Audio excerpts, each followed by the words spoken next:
Every time we sit down to a simple meal, grilled salmon, a bowl of chowder, or fried cod, it feels ordinary, dependable. Yet behind that comfort lies the most unpredictable workplace on Earth. More than 60 million men and women still fish for a living, crossing waters that can turn from calm to chaos in a heartbeat. They work where storms have no mercy, and margins are thinner than ice. Their catch, over 160 million tons a year, feeds half of humanity, powering an industry worth hundreds of billions. But few of us can name a single person who risks their life to make it happen. We see price tags, not faces, recipes, not hands. Tonight, we pull back that curtain. We'll travel from Atlantic harbors to Arctic trawlers, from Mediterranean coves to the deep Pacific, to ask a simple, uneasy question: can the people who feed the world still afford to keep doing it? And if the sea itself is changing faster than we can adapt, what happens to the workers who stand between hunger and plenty? In Alaska, dawn doesn't break gently. It arrives like a flare over the Bering Sea, flashing against the hulls of trawlers already crawling through the swell. On deck, the air tastes of salt and diesel. Nets arc outward, shimmering with frost, then drop into a gray sea alive with herring and cod. The choreography begins, one crew guiding the cork line, another managing the winch, a third logging data on a waterproof tablet. In a few minutes, tons of fish pulse within the mesh, a silver storm that glints under floodlights. The deck turns into an assembly line. Hoses pump seawater cameras, record bycatch, and ice sprays from chutes like snow. For every haul that reaches port, hundreds of small decisions decide quality, safety, and pay. Far south off Spain's Basque coast, a lone figure still stands with a harpoon. His boat is barely 10 meters long, his target: the bluefin tuna, 70 kilometers an hour of muscle and instinct. No sonar, no net, only eyes trained by decades, and a throw that must be perfect. A miss means the fish escapes into the deep, taking a day's wages with it. When the spear strikes clean, the shock runs through the pole and up the fisherman's arms like striking a bell underwater. It is an art older than any machine, slow, selective, and deeply personal. Between these extremes lies Europe's working fleet purse seiners in Norway, trammel nets in Greece, crabbers in the North Sea. Each craft fits its coast. A Norwegian captain hunts herring with sonar precise enough to map the shoal's shape. A Scottish crabber spends winter laying steel pots baited with mackerel, checking each buoy by GPS. In France's Bay of Biscay, small day boats chase sardines with nets no longer than a city block landing before noon so the fish can reach market fresh. The logic is simple: different waters, different methods, but the goal is the same: catch what the ocean offers without breaking it. That balance shapes every working day. A captain reads currents forecasts and quotas like a pilot studies airspace. A greenhorn learns to keep fingers clear of winches to move with the roll, not against it. Mistakes at sea are paid in seconds, not warnings. By mid-morning, when the first crates slide into the hold, a quiet pride settles over the crew. They know how many hours of fuel this catch will pay. How many school fees or mortgage payments depend on what lies under the ice. The smell of brine and metal sticks to their gloves. It is not romantic. It is survival written in sweat and precision. And yet this surface view hides the deeper gears that make the industry run. Behind every successful set lies fuel burned, loans financed, insurance paid, and regulations signed in offices hundreds of miles away.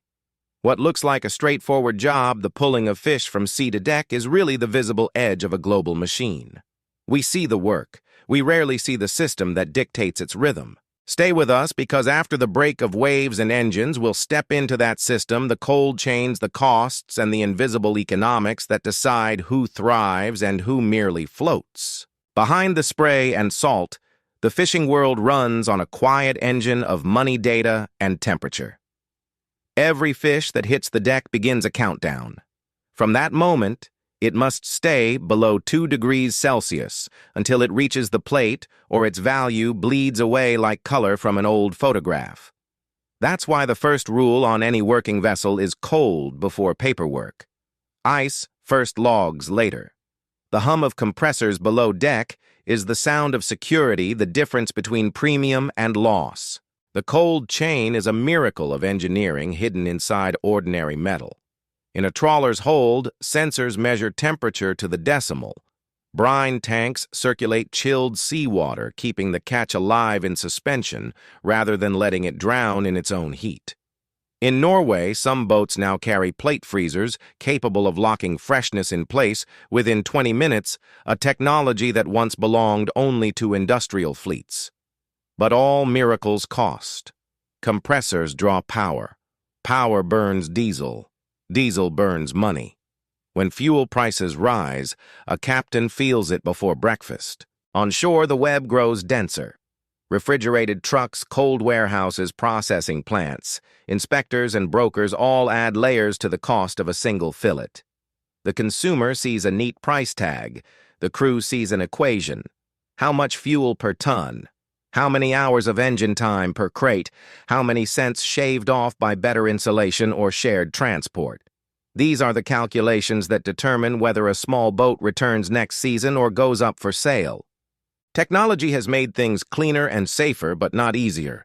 Electronic logbooks, satellite trackers, and digital permits keep the trade transparent, yet relentless.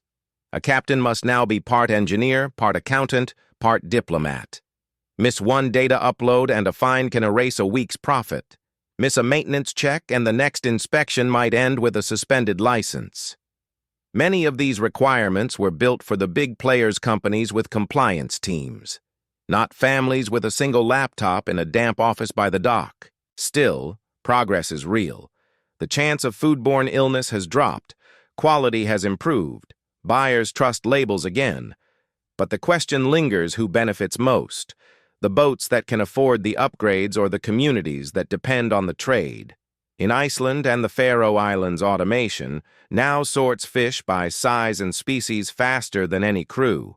But that efficiency has thinned the workforce. In southern Italy, by contrast, small cooperatives rely on hand sorting and direct sales to survive without freezing facilities at all. Two systems, same, see different futures. Economics is only half the story. The other half is resilience. A storm can break a hull, but a broken supply chain can sink a livelihood. When a truck's refrigeration fails on a highway or a border delay holds a shipment for 12 hours, tons of seafood can spoil before anyone can intervene. That's why traceability, those QR codes on packages, matters more than marketing. They are the digital breadcrumbs that allow insurance to pay out inspectors to verify and consumers to trust what they eat. So why do some regions thrive while others barely float? Geography plays a part: long coastlines, nearby markets, stable infrastructure. But so does policy. Norway subsidizes eco-fuel conversion. The United States enforces safety inspections, but offers tax relief for new gear. Meanwhile, smaller nations often rely on aging fleets where one cracked compressor or delayed payment can end a generation's work. We began this journey watching nets rise and decks steam under floodlights. Now we see the machinery behind that spectacle, the refrigeration units, digital ledgers, and fuel gauges that silently decide who makes a living. Technology has solved the problem of freshness, but not of fairness. The next question is simple but sharp. If every advance demands another investment, how long before only those with deep pockets can afford to call themselves fishermen? First meet Captain Ron Ellison, 62 years old, out of Gloucester, Massachusetts. He has spent more than 40 years on the water chasing cod and haddock through fog so thick the radar looked like snowfall. He remembers when navigation meant a compass, a chart, and trust in your instincts. Now his wheelhouse glows with screens. One shows quotas, another wind forecasts, another fuel consumption in real time. He taps the glass like a pianist, proud of the efficiency, but uneasy about the pace. I used to feel the sea, he says. Now I read it in numbers. It helps, but it also hurts. His logbook has more codes than sentences, yet his eyes still search the horizon the old way. When he docks, he logs off, but the bills don't. His fuel supplier, insurance agent, and bank all call before the ice melts in his hold. Down the coast, in the small Cornish town of Newlyn, a woman named Claire runs a seafood stall under a canvas awning that smells of salt and vinegar. She buys from skippers she knows by first-name men who text her at dawn when they land. She can tell a fresh catch from a tired one with a single glance. Her scales and calculator are old, but her loyalty is modern, built on reputation, not margin. People talk about sustainable fish, she says, but they forget sustainable lives. When fuel prices rose, she cut her markup to keep her customers. When storms closed the harbor, she sold soup made from frozen stock. Each week is survival by adaptation, not advantage. Her world connects directly to Ron's, though they've never met. His cod becomes her fillets. His fatigue becomes her risk. When the chain between them stretches, both lose. If fuel spikes or regulations tighten, she feels it in her, till long before the news reports it. We're the same, she tells me, just on different sides of the same tide. Then there's Dr. Erik Lindstrom, a fisheries scientist in Bergen, Norway. His days alternate between lab work and sea patrols. On his desk sits a box of tiny acoustic tags, each smaller than a coin. They track fish migration feeding patterns and bycatch survival. To him, data is not a barrier between people and the sea, it's a bridge. If we want fish forever, he says we must listen to what the ocean tells us, not what we want to hear. He knows the resentment some fishermen feel toward regulations, and he shares their fatigue. Science, he admits, used to arrive too late and speak too softly. Now his team shares real-time maps, open-access dashboards, and coffee with the crews they monitor. The goal is trust, not control. Each of these lives shows a layer of the same reality. The captain bears the cost of compliance. The vendor bears the risk of volatility. The scientist bears the weight of proof. Together they form the triangle that holds modern fisheries upright. Remove one, and the structure collapses. But listen closely, beneath their words runs a quiet anxiety. They all fear being the last of their kind. Ron's son became a software engineer. Claire's daughter moved inland to work in logistics. Eric's students dream of climate jobs, not marine ones.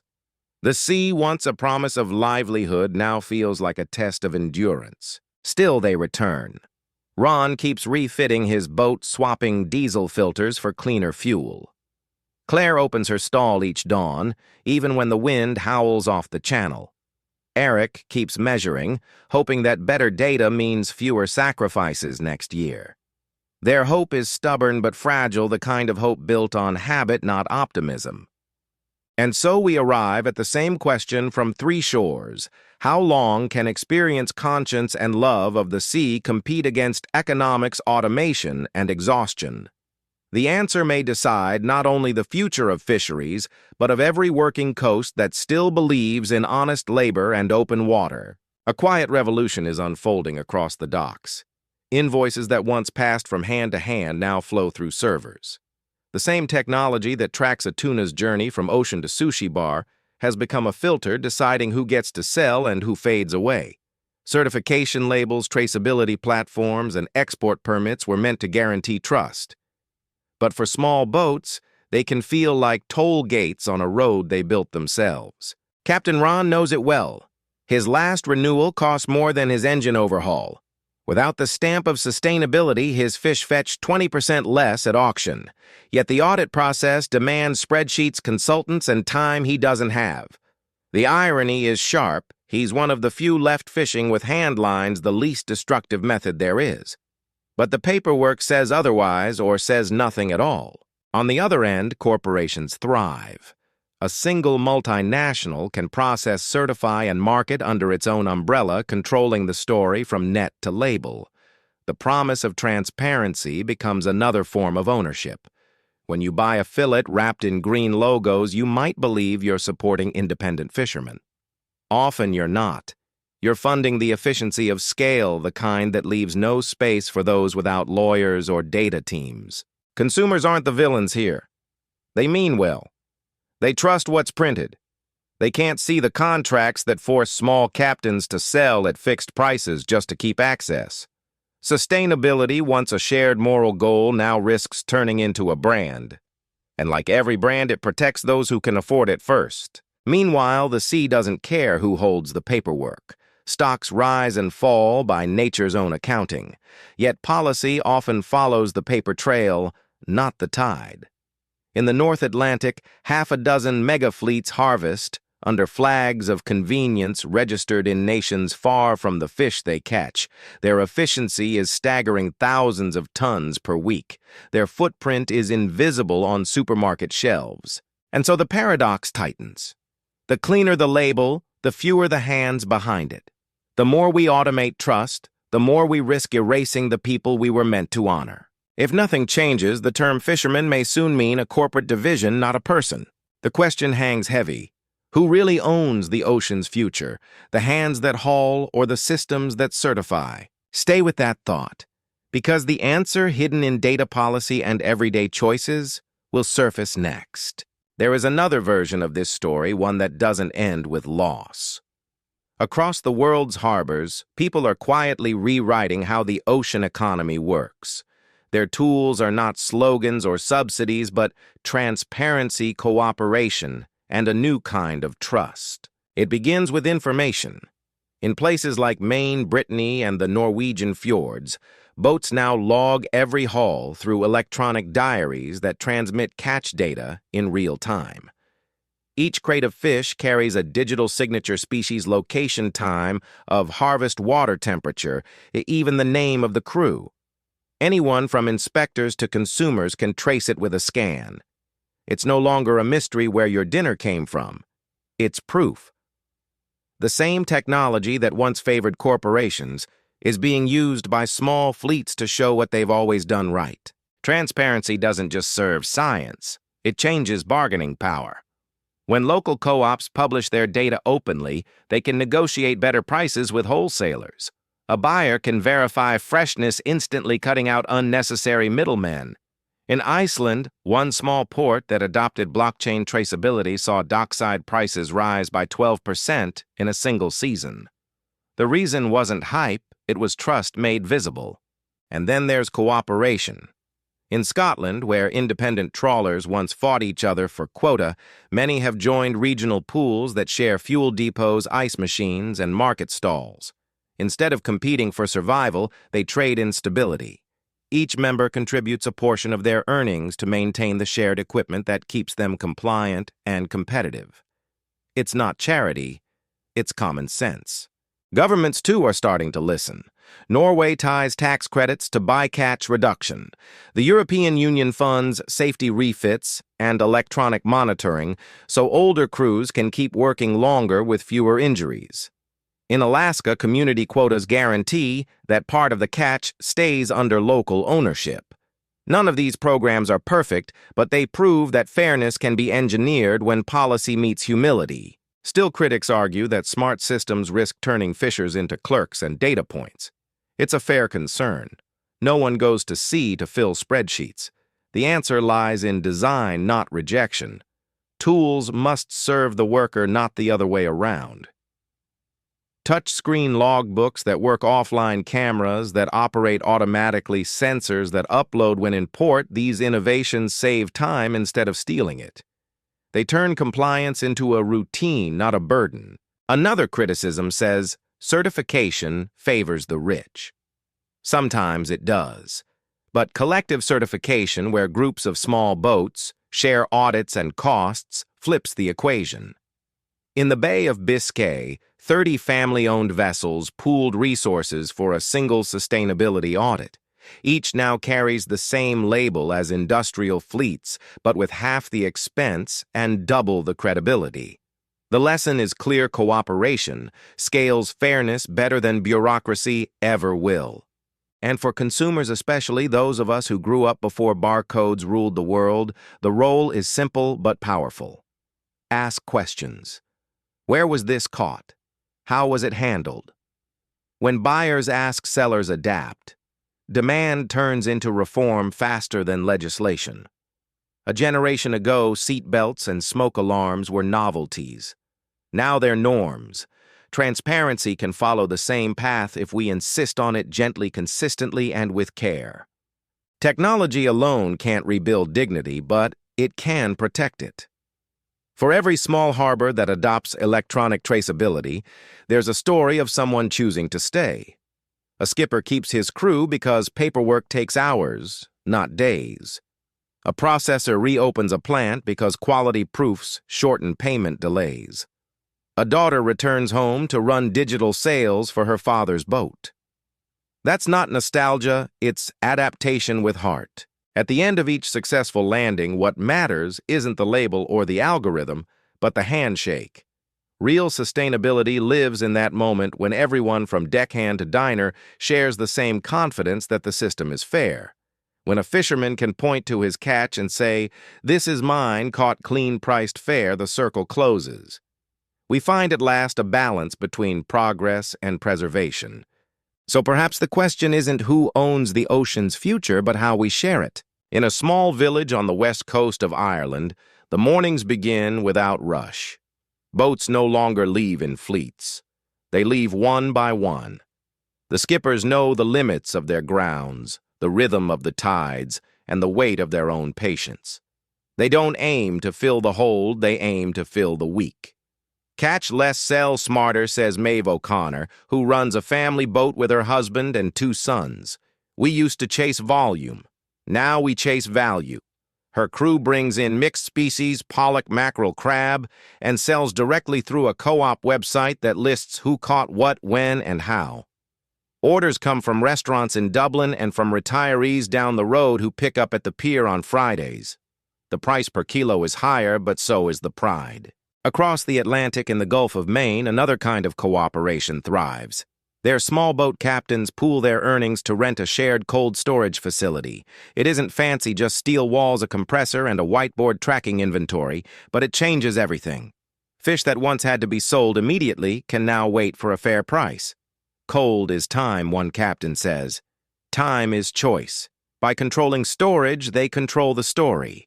The facility also doubles as a community hub, safety training once a month, a mechanic who volunteers to teach engine maintenance, a nurse who gives checkups to older deckhands before the busy season. The sea is their employer, but this warehouse is their union hall. In Brittany, an entire town has turned its heritage into an asset. The port of Concarneau used to live on sardines alone. When stocks dipped, unemployment soared. Today, locals host annual festivals where retired fishers tell stories, young chefs cook local species, and visitors learn how nets are made and mended. The event draws tens of thousands, filling hotels and restaurants. Tourism becomes a second tide of income that honors work instead of replacing it. An 82-year-old former Captain Marcel laughs as he signs posters for children. When I was their age, I wanted to escape the harbor. Now the harbor keeps us all afloat.